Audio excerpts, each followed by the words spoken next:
Bismillahirrahmanirrahim. Assalamualaikum warahmatullahi wabarakatuh. Innal hamdalillah nahmaduhu wa nasta'inuhu wa nastaghfiruh wa na'udzu billahi min shururi anfusina wa sayyiati a'malina. May yahdihillahu fala mudilla lahu wa may yudlil fala hadiya lahu. Asyhadu an la ilaha illallah wa asyhadu anna Muhammadan abduhu wa rasuluh. Allahumma shalli wa sallim ala nabiyyina Muhammad wa ala alihi wa ashabihi wa man tabi'ahum bi ihsanin ila yaumil mi'ad. Qala Allah ta'ala a'udzu billahi minasy syaithanir rajim. Ya ayyuhalladzina amanu taqullaha haqqa tuqatih wa la tamutunna illa wa antum muslimun.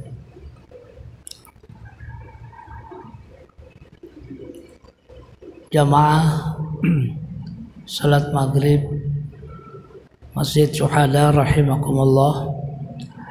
Tama-tama kembali kita memanjatkan puji dan rasa syukur kehadirat Allah Subhanahu wa taala atas limpahan nikmat-Nya, karunia-Nya. Pada petang hari ini kita kembali dapat hadir di masjid ini, di majelis ini, untuk sama-sama kita beribadah, mengabdi dan menghambakan diri kita kepada Allah Subhanahu wa taala. Melalui majelis ini pula senantiasa kita berharap, bermohon kehadirat Allah Subhanahu wa taala agar supaya Allah senantiasa berkenan untuk lebih memantapkan, meningkatkan keimanan kita, ketakwaan kita yang ada pada diri kita, pada jiwa kita, yang tentu saja sebagai kekuatan, sebagai benteng dan filter bagi kita untuk menghadapi segala macam ujian dan cobaan Allah Subhanahu wa taala, menghadapi segala macam rintangan, godaan dan bisikan-bisikan syaitan yang senantiasa terus akan ada dalam setiap gerak dan langkah kita, dalam setiap aktivitas hidup dan kehidupan kita yang sedang kita jalani di dunia saat ini.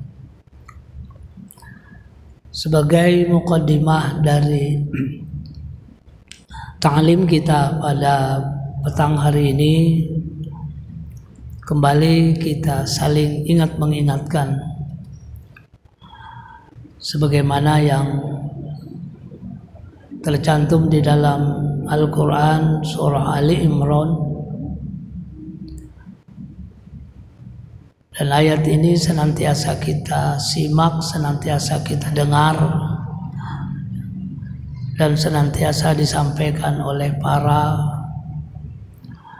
muballigh kita, para kiai-kiai kita. A'udzu billahi minasyaitonir rajim. Ya ayyuhalladzina amanu taqullaha haqqa tuqatih wa la tamutunna illa wa antum muslimun. Wahai orang-orang yang beriman, bertakwalah kepada Allah haqqa tuqatih, dengan sebenar-benar takwa.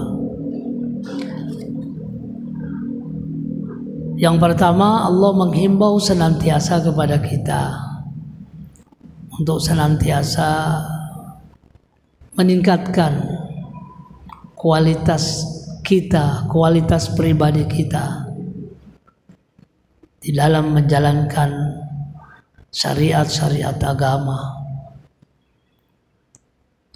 Yang dimaksud dengan Allah menghimbau kepada kita adalah dari hati kita yang mempunyai keimanan, keyakinan bahwasanya Allah lah Tuhan kita, Muhammad sallallahu alaihi wasallam adalah nabi dan rasul Allah Subhanahu wa taala, Kitab suci Al-Quran adalah merupakan kitab suci kita, pedoman hidup kita, dan seterusnya. Sehingga dengan keyakinan tersebut, mudah-mudahan kita termasuk orang yang mendapatkan predikat beriman kepada Allah Subhanahu wa taala. Sehingga kita termasuk orang yang senantiasa dipanggil Allah, dihimbau Allah Subhanahu wa taala. Jadi ayat ini pertama menghimbau kepada kita agar senantiasa meningkatkan dari beriman yang mempunyai keyakinan, menjadi orang yang muttaqin, menjadi orang yang bertakwa. Pernah kita bicarakan dalam kajian ini bahwasanya yang dimaksud dengan takwa atau hakikat orang yang bertakwa sebagaimana yang disampaikan Umar ibn Khattab, bahwasanya orang yang bertakwa itu adalah orang yang berhati-hati, ibarat orang yang berjalan di suatu jalan yang sempit, kiri kanan jurang, di atas jalannya banyak duri, licin, dan kita berjalan saat itu tidak pakai alas kaki. Maka bagaimana sikap kita terhadap situasi dan kondisi tersebut? Maka dijawab oleh Umar ibn Khattab, dengan situasi dan kondisi jalan seperti itu, maka kita harus berhati-hati. Nah, orang yang berhati-hati tersebut, itulah hakikat orang yang bertakwa. Jadi dari kualitas kita, dari orang yang beriman, dari orang yang punya keyakinan menjadi orang yang bertakwa, orang yang selalu dalam kehati-hatian dalam setiap gerak dan langkah kita, dalam setiap ibadah yang kita lakukan. Inilah himbauan Allah Subhanahu wa taala di dalam surah Ali Imran tersebut.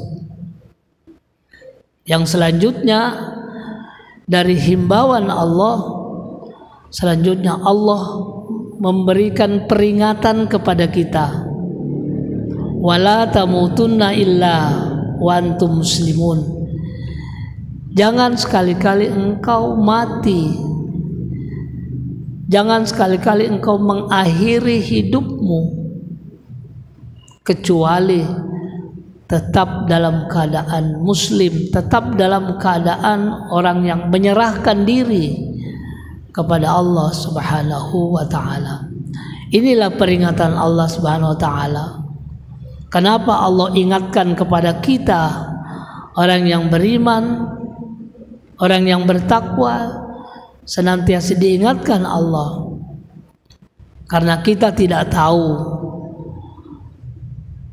apa yang akan kita alami saat-saat kita menjelang akhir hidup kita, akhir hayat kita. Apakah kita tetap beriman, apakah kita tetap bertakwa, apakah kita termasuk orang-orang yang senantiasa berhati-hati? Kita tidak tahu.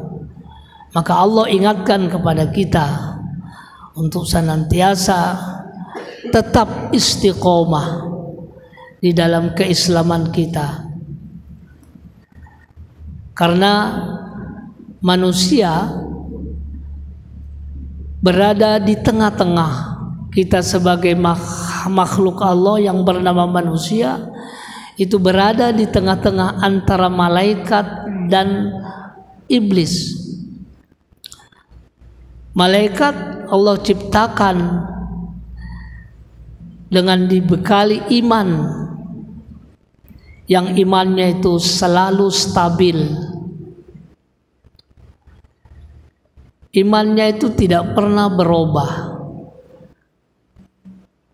Itulah malaikat.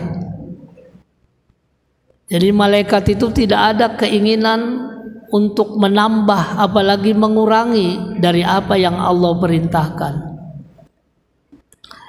dan tidak ada keinginan untuk membantah apalagi membangkang perintah Allah Subhanahu wa taala.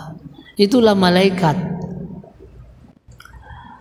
Sebaliknya iblis yang Allah ciptakan dari nar, dari api yang menyala.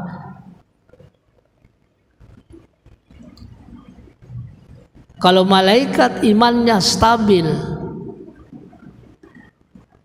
tidak pernah turun, tapi juga iman malaikat tidak pernah naik, stabil, tetap. Namun sebaliknya iblis, imannya tidak pernah naik, dia cenderung turun terus imannya. Nah, kita manusia berada di tengah-tengahnya. Ahyanan yazid, ahyanan yankus. Kadang-kadang bisa yazid, bertambah, tapi satu ketika kadang-kadang bisa yankus, berkurang, menurun, bahkan menurun sampai kepada titik nol. Inilah yang Allah peringatkan kepada kita. Hendaklah kita betul-betul memastikan mengakhiri kehidupan kita ini dengan tetap berislam, dengan tetap menjadi seorang muslim. Karena apa? Karena kita berada di tengah-tengah, kadang-kadang beriman, kadang-kadang menurun iman kita. Inilah salah satu doa yang diajarkan ketika kita pada saat sujud. Syekh Utsaimin itu mengajarkan kepada kita, karena Nabi mengatakan fa'aksirud doa, maka perbanyak doa ketika sujud. Sujud itu sujud kapan saja, apa sujud pada saat sholat sunat, sholat wajib, sujud rakaat pertama, kedua, sampai rakaat terakhir, sampai sujud terakhir. Maka dianjurkan kepada kita fa'aksirud doa, perbanyak doa. Dan salah satu doa yang diajarkan kepada kita untuk kita baca selain wirid standarnya, ya, Subhana rabbiyal a'la atau subhanakallahumma bihamdika Allahumma ighfirli, maka perbanyak doa yang lain. Salah satu doa yang kita dianjurkan adalah Allahumma inni as'aluka bihusnil khotimah, anugerahkan ya Allah kepada aku akhir yang baik. Jangan kita mati kecuali akhir yang baik, husnul khotimah. Kita ulangi lagi, husnul khotimah itu adalah situasi dan kondisi terakhir menjelang detik-detik roh kita lepas dari jasad. Disitulah terjadi yang namanya husnul khotimah. Jadi ketika kita ingin mendoakan saudara kita, maka doakanlah sebelum detik-detik terakhir. Nah, ini salah satu adab kita dalam menjenguk orang sakit, ya, di samping memberikan semangat, support, ya. Kalau ulama menganjurkan banyaki senyum. Jadi kalau menjenguk orang sakit itu banyaki senyum, beri dia semangat. Tapi itu biasanya ada tanda-tanda. Kalau orang mau meninggal dunia itu ada tanda-tanda, ada alamatnya. Nah, ini. Nah, salah satu doa yang kita ucapkan dalam hati, ya tentu kita tidak membaca, melafazkan secara nyaring, apalagi sampai didengar oleh yang sakit. Kita berdoa, Allahumma inna nas'aluka bihusnil khotimah, ya Allah anugerahkan kepada aku, kepada saudaraku akhir yang baik. Jadi husnul khotimah itu adalah doa menjelang detik-detik terakhir, bukan doa sesudah dia mati. Doa ini secara matannya, secara redaksinya baik, tapi tentu ada penempatannya. ada tempatnya. Sesuatu itu kan baik dan benar, ya. Baik dilihat dari segi matanya, redaksinya, tapi benar dilihat dari segi waktunya dan tempatnya. Jadi husnul khotimah itu waktunya sebelum meninggal.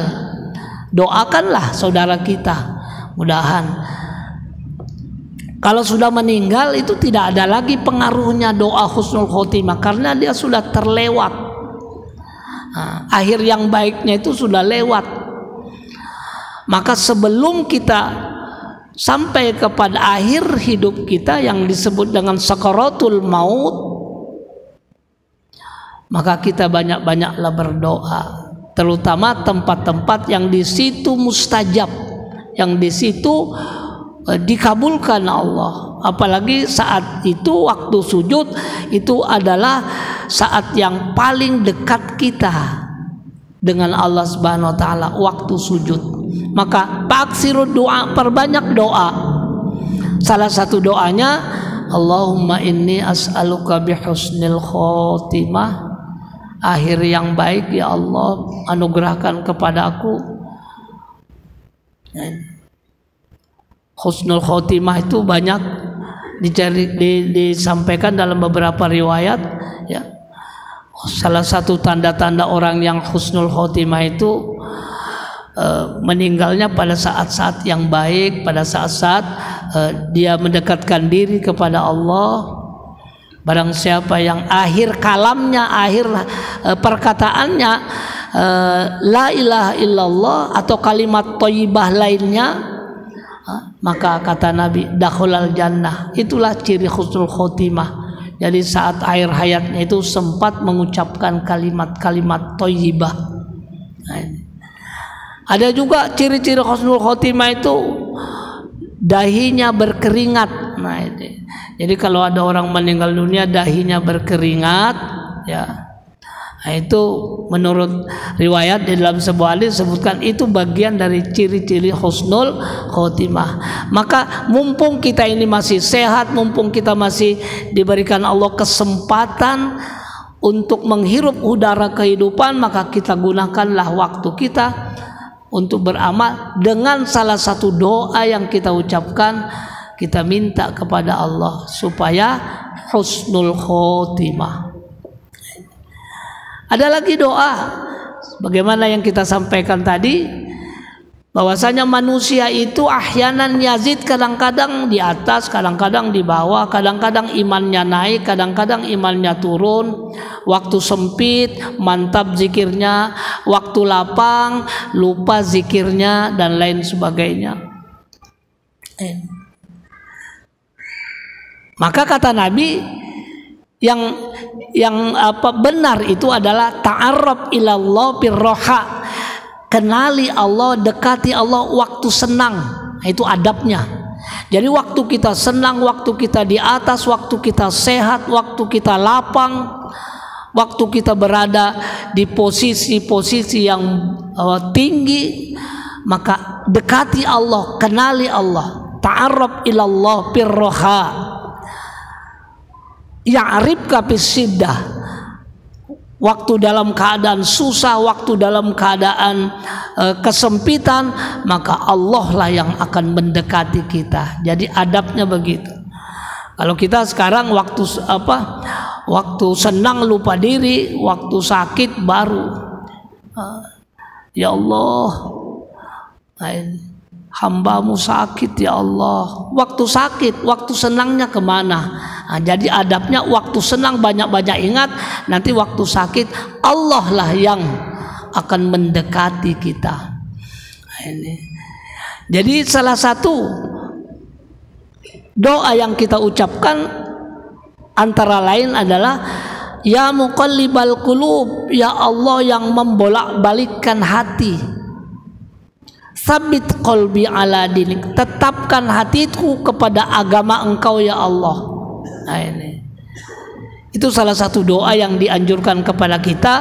Minimal doa ini kita ucapkan 5 kali sehari semalam pada saat sholat wajib, minimal pada saat sujud. Nah, Ya muqallibal qulub, Allahumma ya muqallibal qulub, ya Allah yang membolak-balikkan hati. Kadang-kadang kita ini beriman, kadang-kadang kada. Ya. Ini. Sabit qalbi, tetapkan hatiku ala dinik, atas agama engkau. Ada lagi yang menambah wa ala ta'atik, atas taat kepada engkau. Ini. Inilah doa yang dianjurkan kepada kita untuk senantiasa meningkatkan, dan ini peringatan Allah kepada kita, jangan kamu mati kecuali wa antum muslimun, kecuali engkau dalam keadaan berserah diri kepada Allah, dalam keadaan muslim, ya, dalam keadaan beriman dan bertakwa. Jemaah sekalian rahimani wa rahimakumullah, inilah mungkin sebagai awal dari kajian kita, kajian singkat kita akan kita bahas, ya, karena materi kita, materi tetap kita dalam materi akhlak, materi adab, ya. Karena adab ini salah satu 3 komponen dalam agama kita yang tidak antara satu dengan yang lain itu tidak terpisahkan, ya.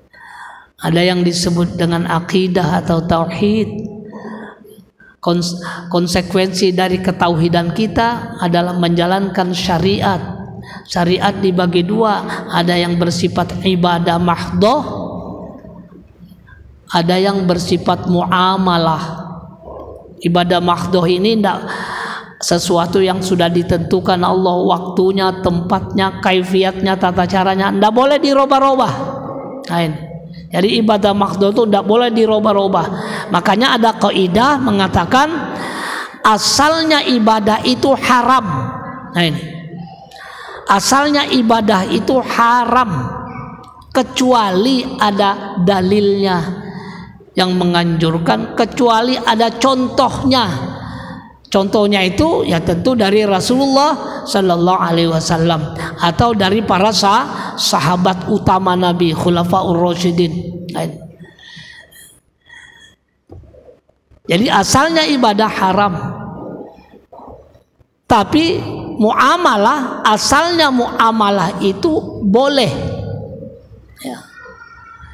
Jadi di luar ibadah mahdhah itu boleh semua, silakan, kecuali ada dalil yang melarangnya. Nah ini kebalikannya ibadah. Ibadah itu asalnya haram kecuali ada dalilnya. Jadi dalam ibadah kita tidak boleh menambah-nambah, mengurang-ngurangi. Nah ini. Apakah itu dari segi waktunya, tempatnya, dan tata caranya. Tidak boleh kita kurang-kurangi, itu ibadah. Tapi kalau muamalah, silakan kita berkreasi. Antum a'lamu bi umuri dunyakum, kata Nabi, kamu itu lebih tahu urusan duniamu. Silakan berkreasi. Misalnya berpakaian, silakan, itu urusan dunia, kamu lebih tahu, kata Nabi. Tapi kalau Nabi, karena Nabi itu orang Arab, kulturnya Arab itu berpakaian gomis, berpakaian jubah, maka dalam beberapa hadis disebutkan pakaian yang paling disenangi Nabi adalah gomis, jubah itu. Jadi Nabi itu senang memakai karena memang pertama beliau orang Arab. Nah ini. Yang kedua, salah satu kulturnya Arab dalam berpakaian itu ya pakai jubah itu. Nah ini. Tapi bukan berarti karena ini urusan pakaian, urusan muamalah, urusan keduniaan, maka Nabi memberikan kebebasan, silakan. Yang penting intinya menutup aurat, terserah mau yang bagaimana. Maka orang Arab, khususnya Nabi, senang, kata Nabi, berbaju warna berbaju model gamis, model jubah. Kita orang Indonesia, karena ini persoalan muamalah, karena kata Nabi urusan dunia itu kamu yang lebih tahu, maka ya seperti kita juga mungkin pakai baju, kita senang mengatakan baju koko lah, bukan baju takwa.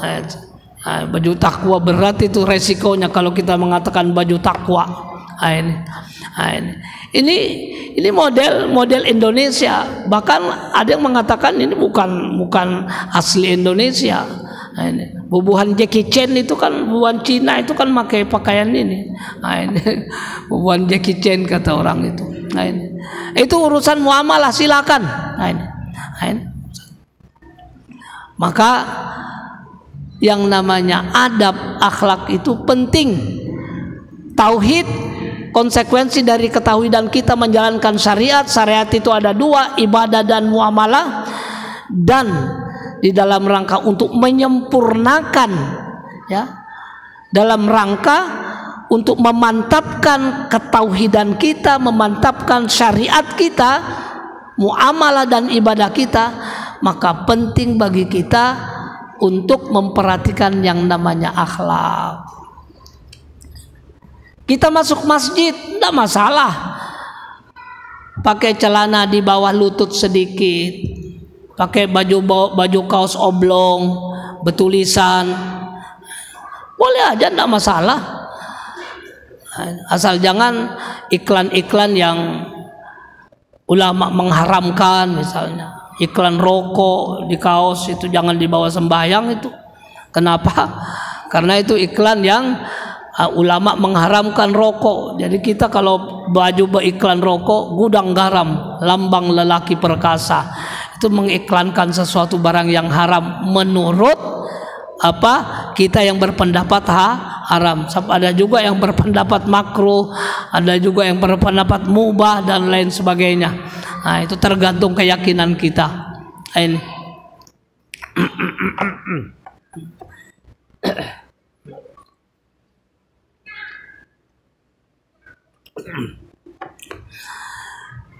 jadi ketika kita masuk masjid, silakan mau pakaian apa saja, yang penting menutup aurat.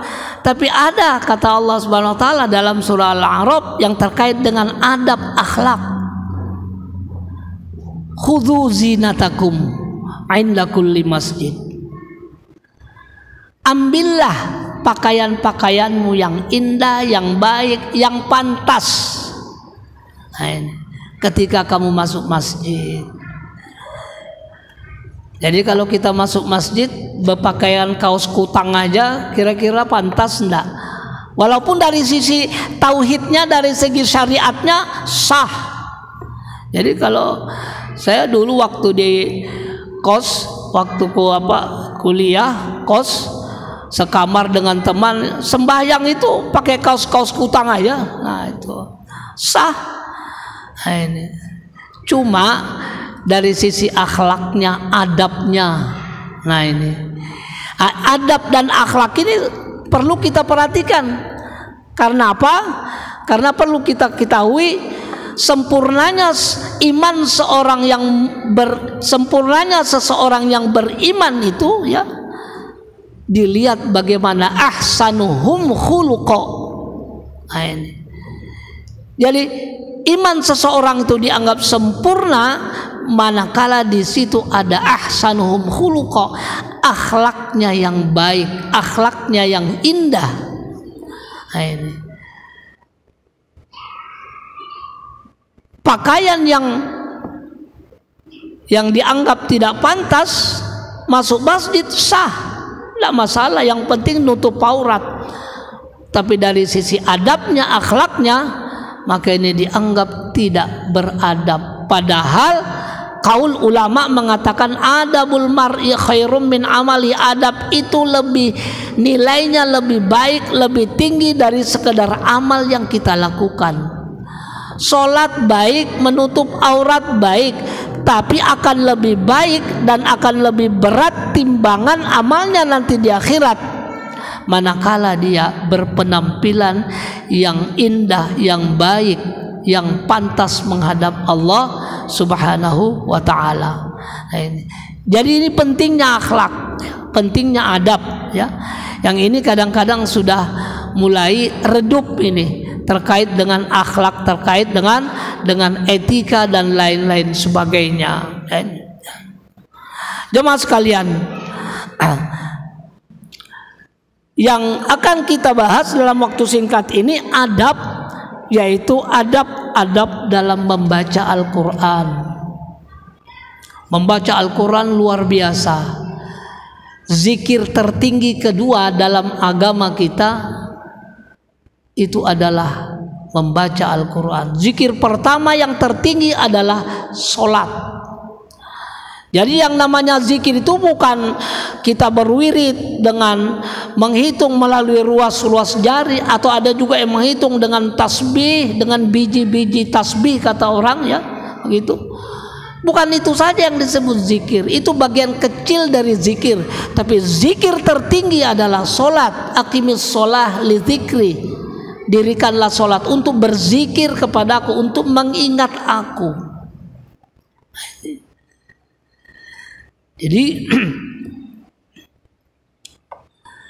Jadi yang namanya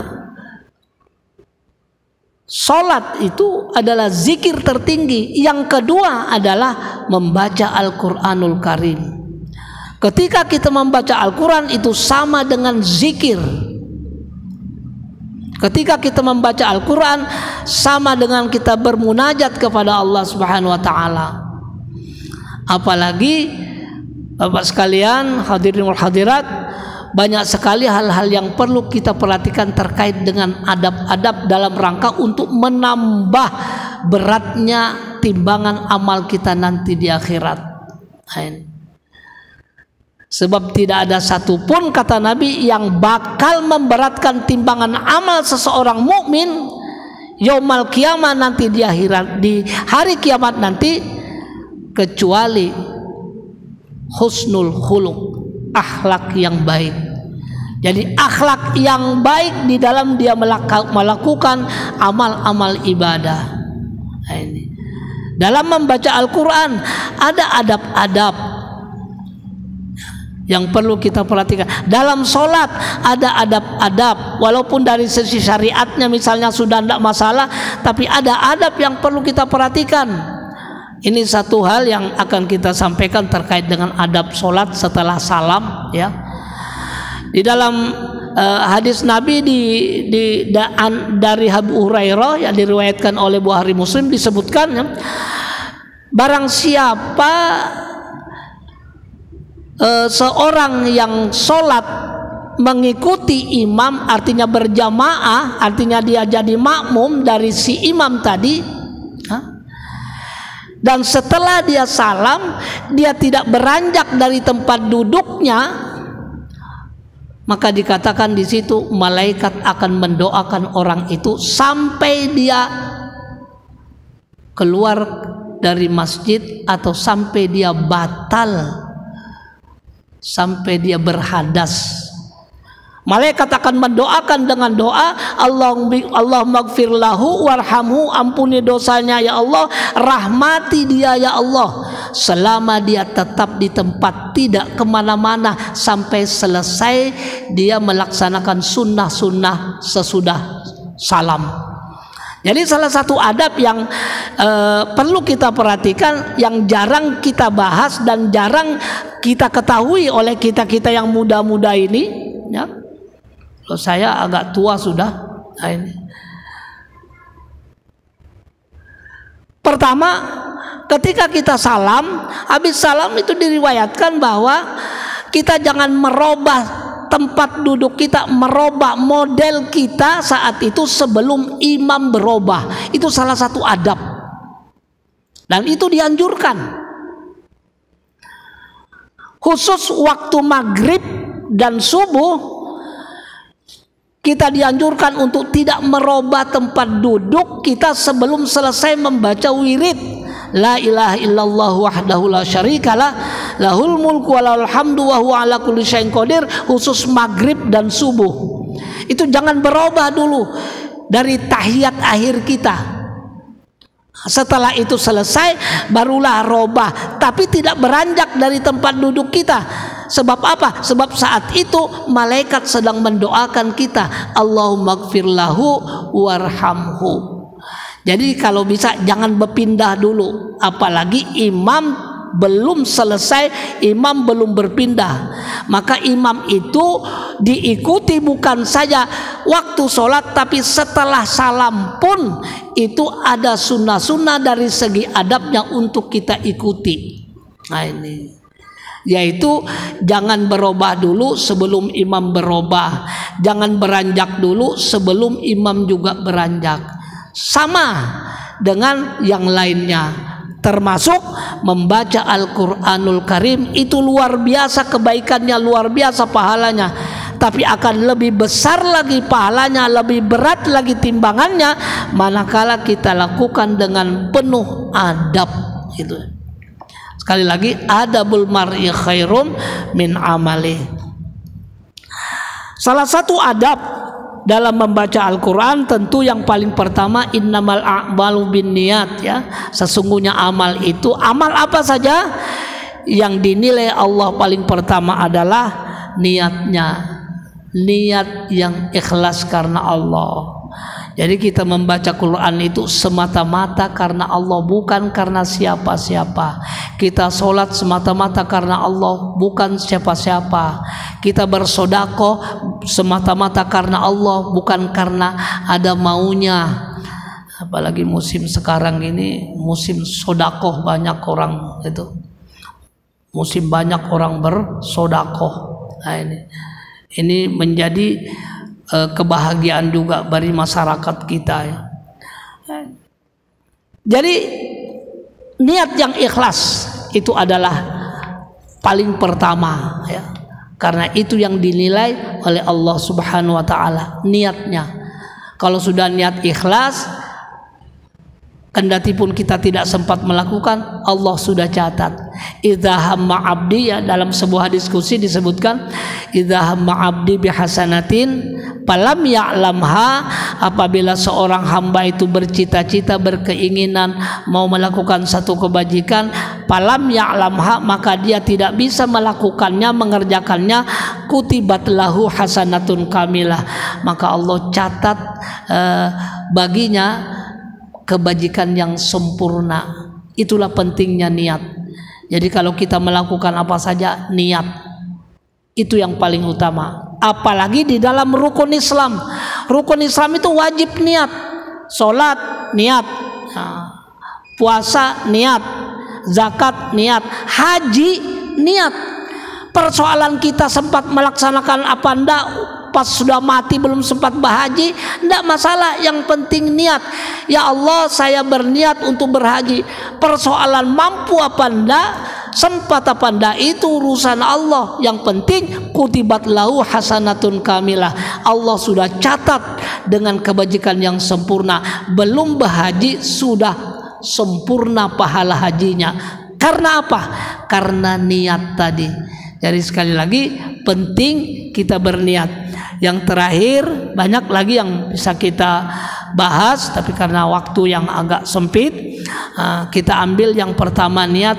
Yang terakhir saja dulu, ada kelaziman yang sering kita lakukan ketika kita membaca Al-Quran, diakhiri dengan Shadaqallahul Azim. Itu ada, ya, ada kebiasaan kita. Disebutkan di dalam sini, ucapan Shadaqallahul Azim setelah selesai dari membaca Al-Quran dan membacanya secara terus menerus adalah tidak maksur, tidak dianjurkan. Kalau kita baca terus menerus, setiap baca Quran selesai Shadaqallahul Azim, walaupun dari segi matanya, dari segi redaksinya itu benar, tapi dari segi anjurannya maka itu dikatakan tidak maksur, tidak terlalu dianjurkan, tidak terkenal. Nabi tidak melazimkan untuk membaca Shadaqallah. Ini bagian dari adabnya. Jadi ketika kita membaca Al-Quran, apa yang kita baca tidak masalah. Membaca Shadaqallah bagus, tapi dikaitkan dengan anjuran, maka itu tidak ada keutamaannya. Yang ada keutamaannya setelah kita membaca Quran, mungkin banyak salahnya, banyak kelirunya, kita tidak mentadabburi, maka ucapkanlah istighfar, astagfirullah, astagfirullah. Seperti kita sholat, pada saat kita sholat, assalamualaikum warahmatullah, assalamualaikum warahmatullah. Setelah salam, apa yang kita baca? Istighfar minimal 3 kali, astagfirullah. Terus pertanyaannya, kenapa kita mengucapkan istighfar padahal kita tidak berbuat apa-apa? Nah, kita istighfar itu bagian dari adab. Karena apa? Kita tidak tahu, mungkin dalam sholat kita ini banyak salahnya, banyak kelirunya dalam sholat misalnya, atau mungkin hati kita tidak ikhlas misalnya. Karena kita tidak tahu tata caranya, maka setelah sholat istighfarlah kita. Begitu juga kita baca Quran, setelah baca Quran istighfarlah kita. Mungkin ketika kita baca Quran banyak salahnya dari makhorijul hurufnya, tajwidnya yang kita baca ajabun alim. Masya Allah, pusing mendengar itu. Nah, ini kasihan juga kita ini masjid-masjid kita, kalau kita dari Grogot ke Kuaro itu, kalau kita mampir sholat masjidnya indah, mewah itu, di pinggir-pinggir jalan sampai Kuaro itu sering kita singgah maghrib, isya, subuh, itu sakit kepala mendengar imamnya sakit kepala kita mendengar. Perlu imam ini istighfar banyak-banyak. Karena apa? Karena itu tadi banyak salah di dalam melakukan sholatnya. Masya Allah, kalau baca surasi kurang lebih ini Fatihahnya. Bahkan ulama ada yang mengatakan kita boleh mufarokah. Kalau ada imam bacaan Fatihahnya amburadul, maka kita keluar dari jamaah, bikin saf sendiri, kita sholat dengan yang lain. Boleh itu. Itu kalau imam. Makanya imam ini penting. Kayak imam kita di Suhada itu penting itu. Imam tetap, imam rawatib, jangan asal tunjuk. Nah, sama dengan muazin. Muazin itu miliknya orang yang bersuara lantang fasih, tapi qomat itu miliknya imam. Jangan qomat dulu sebelum jelas imamnya. Sebab itu banyak kejadian, qomat sudah bingung siapa imamnya. Nah, itu. Jadi itu salah satu adabnya. Imam maju, ujar imam, qomat, hanyar qomat. Sebab azan miliknya muazin, qomat miliknya imam. Begitulah beberapa hal terkait dengan adab-adab. Mudah-mudahan ada manfaatnya. Salah hilaf mohon maaf. Subhanakallahumma bihamdika asyhadu an la ilaha illa anta astaghfiruka wa atubu ilaik. Assalamualaikum warahmatullahi wabarakatuh.